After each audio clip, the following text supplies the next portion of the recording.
Club. Hi, I'm Christine. This is a permaculture project in Sparks, Nevada. So all the areas you see is going to be, they used to be lawn. So this all used to be lawn. Now we're growing edibles and wildflowers and superfoods, including lamb's quarter. We have native wildflowers that are going to seed up here. Eric's ride, of course. On this side, we had some oats that went to seed. Looks like a corn made it here. There's some millet. Morning glories climbing up here. We've got a few little sunflowers in there. I've got my succulents, my hens and chicks all going here. And you can see how easy they are to propagate. Back here we've got feverfew, and this is a migraine medicine. You can eat a leaf every day and get rid of your migraines. These are some roses that were here before.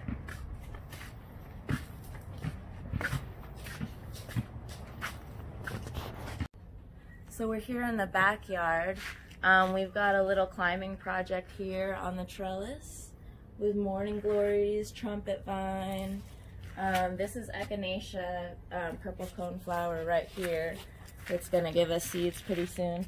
And now this whole area back here used to be a lawn that was, you know, just not producing anything. We had to water it. We had to mow it every week.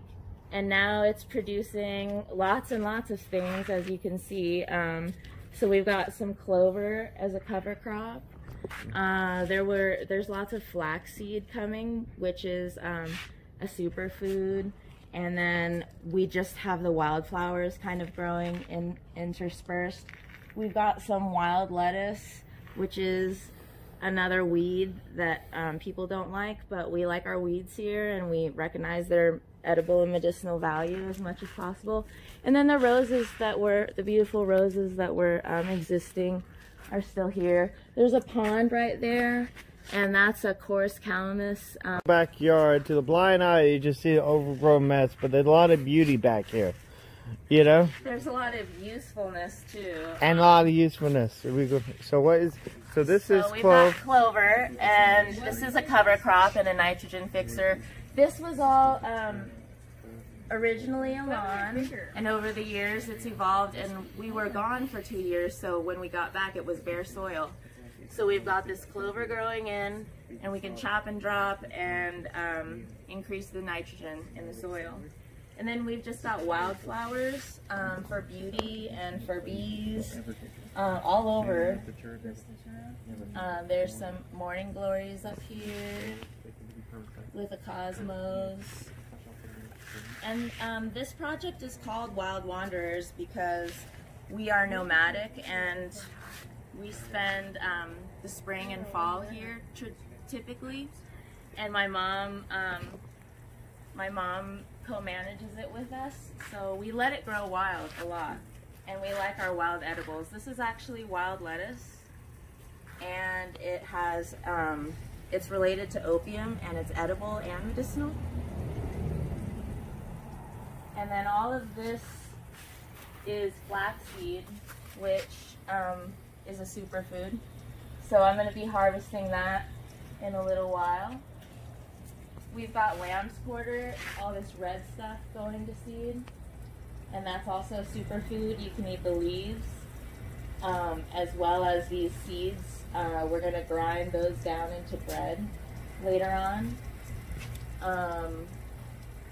Let's see, we've got our pond back here. There's a few goldfish. Maybe later, Eric, you can come back here and look at them. This is a chorus calamus. Here, come over here. I'm gonna show them how to get through. And then there's a water garlic right here with these purple flowers. Oh, society garlic? Yeah. They own springs. Springs. Yeah. We got an apple tree right here. William is sitting over here eating his apples. And grapes. Come look at the grapes. Wow, look at these grapes. Yeah, they're so beautiful. Look at all the grapes. Got whole handfuls and handfuls of them. This is a vine that my dad and I planted. We're under the apple tree. Yeah, see? The apple tree is I don't in eat that part. full blast. Hey, I spit it out. What? Open your hand. Eat the seeds and all. Recognizable edibles. We've got some squash going on back here. And this is actually horseradish right here, Eric. Okay. Yeah, and so we'll dig up the root and get that spicy horseradish later on. We got some more wildflowers doing their thing. I think these are black-eyed Susans maybe. And we got some seeds. They're giving us some seeds. So that's great. And then here's some tomatoes. I think those are pear tomatoes. Tomatoes. I think this is amaranth. Amaranth. Hi, Mom. We're doing a video. Pear tomatoes. Pear tomatoes. And you got some peppers. It looks like the clover's taken over. But there's some trees in there. We thought this was going to be eggplant seeds, but we got our eggplant seeds mixed up with a cousin, Datura. That's okay, they make beautiful white flowers, but now they're making these crazy seed balls. We got a few more tomatoes down here. And I think that's the garden. We can go into the seed collecting room. Do you want to check that out, Eric? Yeah, let's. An old plum tree back here. It produced really well last year, and this year it's dormant. So a lot of fruit trees kind of do that. And we've got the peach tree next to it is also dormant this year, but last year it was producing. And then we have this 2-year-old kale plant that just keeps on producing. And then some green onions, and this is moving into our compost pile, so it's not the most beautiful. Yeah. So just got the clothes out today, part of permaculture, you know, using the sun, using the natural energy versus using a dryer, just like how we stop using lawnmowers here and are doing something more sustainable. Okay. So we're back here checking out the seeds that I've collected so far. So it's August, so these were like kind of early summer seeds. There's just a little bit of wildflowers. We got some millet, some more wildflower mix. This is oats. Here we got the lamb's quarter, which we can grind into flour for bread. Let's see. Oh, this is the lamb's quarter taken off of, separated from the chaff and everything. So that's a process. And then we got flaxseed here. I got 2 of those. And plenty more out there, as y'all saw. So this was our one Scotch thistle. And these seeds can actually be made into lamp oil. And then this is feverfew, which I'm getting the seeds, and I'm also making tea from the leaves. And so here's the seeds. And then here's the leaves. I guess I also had my didactic information on there, but anyway. And then this is the same plant drying. So I cut it fresh, dry it, and then it goes into this process here. So what plant is that again? Feverfew. Okay. Yeah, we saw the little white flowers out front. It looks like I've got some stuff drying up there, some lamb's quarter. I'm just gonna do powdered greens, but that's how we dry stuff on a screen or hanging up on the clothesline. So yeah. So thanks for coming to check out our project, Eric. All right. And please like and subscribe, and for more videos like this in the future. Is that lavender? Rock Club Foundation property. These are some of the projects we want to do in the future. So this is an old teepee.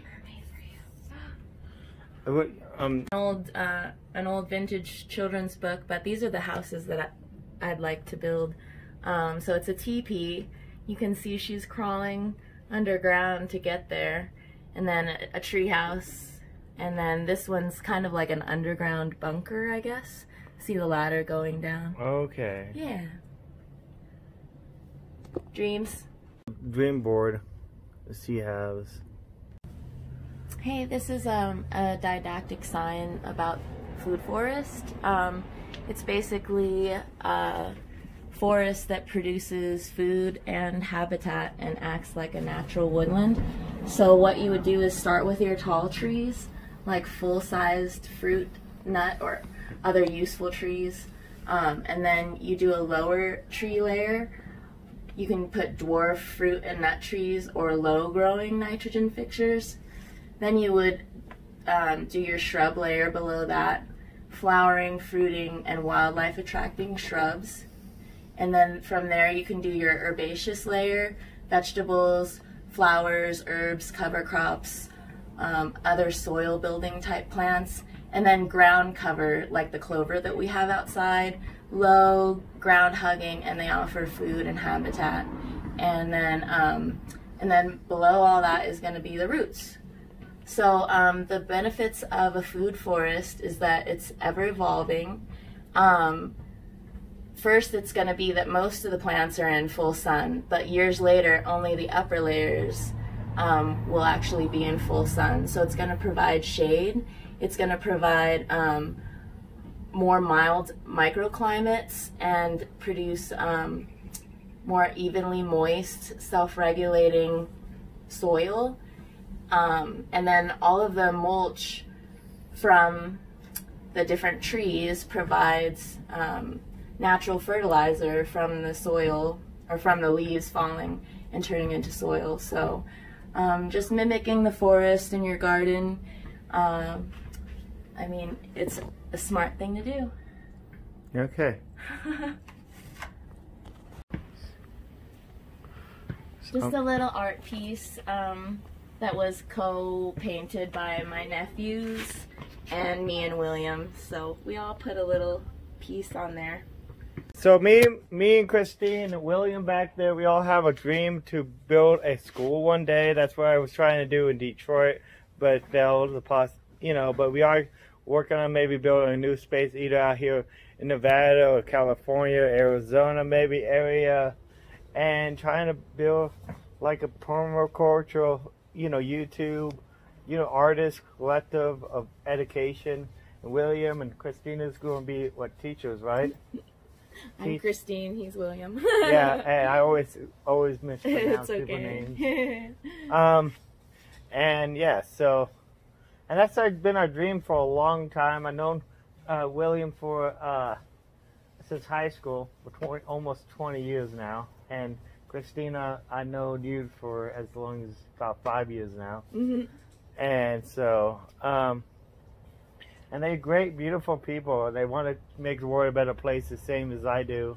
And that's my dream with the Rock Club Foundation, bringing people together that want to make the world a better place. And, maybe one day we can get money up for land and property where we can actually build, 20 acres of, or more of, just people living together and working on sustainability. And education. Flowers she grew, and we are going to donate them to the Rock Club and help save money to eventually for our property or our dreams in the future. See, these are beautiful flowers. I'm cutting it right there. Oh, I might have a better scissor, but and then you can cut these off. And then you can cut this out. And don't worry, people. When you cut the flowers, they grow back more of them. That's how it works. Mm-hmm. There were hundreds of... These are tomatoes? Okay, yeah. Christine did a tour where I want to do a more scientific explanation of some of these plants so you guys can grow them at home. This is these are heirloom varieties of tomatoes that I started. This is the second generation, so we actually got seeds last year, and these are them. This is an ugly tomato, and it should turn into a big, crazy, wrinkly one. This is an Austin's red pear. You see how close they are? They're like basically touching down here. Look, 1, 2, 3 tomato plants. I didn't separate them because so many were growing. Right here, these if you look closely at these leaves right down here, this tree, this is gonna be, these are 30 feet tall. I planted 100 of them down this fence. So when this fence rots one day, we've got a big tree line of nitrogen fixing locusts. See that? You see those leaves? They're a drought resistant, drought tolerant plant. Here is thorn apple, Jimson weed, which is a psychoactive and a deliriant. You should not trip on it because it'll make you go crazy. But the natives used to take the seeds and leaves and crush them up, put them in a stream, and the fish would just die, and they pick them up. Or the fish would start tripping, they just pick them up. Did she show you purslane? Oh, here's peppers were growing. Yeah. Look at all those. Oh! Little thorn apple.